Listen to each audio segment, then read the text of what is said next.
It attacks the brain, shrinks IQ, cripples memory and rewires behavior, especially in children. And it's been quietly poisoning millions for decades. They told us it was safe, that they fixed it.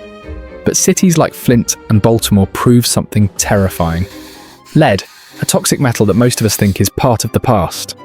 It's still in your house, still in your body, still in your water, the walls, the soil, even your toothpaste.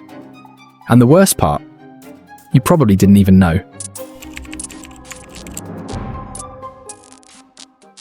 What if I told you that just a teaspoon of this could destroy your brain permanently? This is lead. Lead is a soft, heavy metal that's been used by humans for thousands of years. The Romans used it in pipes, cups, and even cosmetics. We used it in paint, gasoline, plumbing, and a ton of household items for decades. But why? Because it's cheap, it's easy to shape, and at first we didn't realize how deadly it was. Lead doesn't just sit in your body. It actually gets absorbed into your bones, your blood, and even your brain. And once it's in there, it doesn't leave easily. It can take decades to fully get rid of it. And even worse, it doesn't always show symptoms right away. That makes it a silent poison. In kids, it's brutal. Just a tiny amount can cause permanent brain damage, lower IQ, learning disabilities, behavioral problems, and trouble focusing and controlling impulses.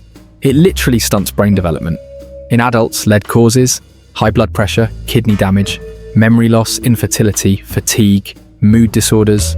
Even worse, if a pregnant woman is exposed to lead, it can affect the unborn child's brain development. And because lead mimics calcium, your body actually tries to absorb it. It treats it like something it needs when it's actually poisoning you from the inside out. Here's the scariest part. You might think lead was banned and dealt with decades ago. But nope, it's still around. Before I show you how to protect yourself and your family, you need to know where this stuff is still hiding. If you live in a house built before 1978, there's a good chance there's lead paint on the walls. And if it's flaking or turning to dust, you're breathing it in. Many older cities like Chicago, Philadelphia and Cleveland still have lead water pipes. Even if your water looks clean, it could be contaminated.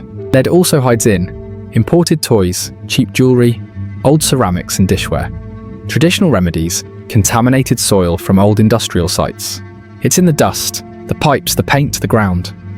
We're still living with the consequences of decisions made 50 plus years ago. You're probably wondering, if it's this bad, why was lead allowed for so long? The short answer, profit. In the 1920s, companies like DuPont and General Motors started using leaded gasoline, and it made their engines run smoother. Ethyl gasoline was developed by Thomas Midgley Jr., an American engineer and chemist, in the early 1920s while working at General Motors. New high-compression engines were developed, but the automobile industry ran into problems with their new engines due to their irregular combustion, which caused knocking. It was discovered that a rare compound of lead, mixed in proper proportions with gasoline, made an ideal anti-knock fuel. Midgley also invented CFCs, chlorofluorocarbons, which later destroyed the ozone layer. Some people even call him the man who had the greatest impact on the atmosphere of Earth. And not in a good way, but that's for another day. As for lead, there were early warnings. Doctors and scientists said, hey, this stuff is dangerous. Some even called it a public health disaster waiting to happen. But the companies, they buried the research, they attacked scientists, they told the public lead was harmless, and the government didn't act fast enough. Leaded gas wasn't fully banned in the US until 1996. That's right, 1996. And even today, some developing countries still use it.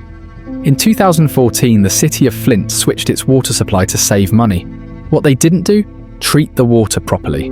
The new water was corrosive, and it started breaking down the metal lead pipes, releasing toxic levels of metal lead into the drinking water. Residents complained about the color and taste. Kids were getting sick. Rashes, fatigue, learning issues. But for over a year, officials denied anything was wrong. Thousands of children were exposed, and the effects, lifelong. In the 1990s, more than 56,000 children in Baltimore tested positive for lead exposure, and many lived in public housing with lead paint chipping from the walls. Some landlords knew and just painted over it. Today, those kids are adults, and some are still struggling with the damage. Tony Palladino and his wife Leah were among hundreds who boarded buses from Flint to the state capitol. We are all affected and infected by this, and they need to pay for this. Let's be real. Lead poisoning isn't just a health issue, it's a justice issue. Low-income neighborhoods, communities of color, and rural towns often face the worst exposure. Why? Because they're more likely to have older buildings, poor water infrastructure, less access to healthcare, and less political power to demand change. In places like Chicago and Newark, entire zip codes have higher lead levels than what's considered safe. And in some cities, the pipes are so old that no one even knows where they all are. This isn't just neglect, it's systemic failure. So is there hope? Yes, but it's going to take effort. Some cities are replacing lead pipes, but the process is slow and expensive. There are grants for homeowners to remove lead paint. Some schools have installed water filters. And doctors are pushing for more regular metal lead testing for kids. But the truth? We need a massive national investment. We need education. We need accountability. And we need to stop waiting until after people get poisoned to act. Here's how to protect yourself and your family. If you live in a home built before 1980, get your paint and water tested. Use a certified water filter that removes lead. Be cautious with imported goods, toys, pottery, and spices. If you have kids, ask your doctor about a metal lead screening. Lead is the kind of danger that doesn't scream. It whispers, and by the time you notice the damage, it might be too late. But now you know. And if you made it to this point in the video, subscribe for more deep dives like this and share this video with someone who might be at risk. Drop a comment. What shocked you the most about lead exposure?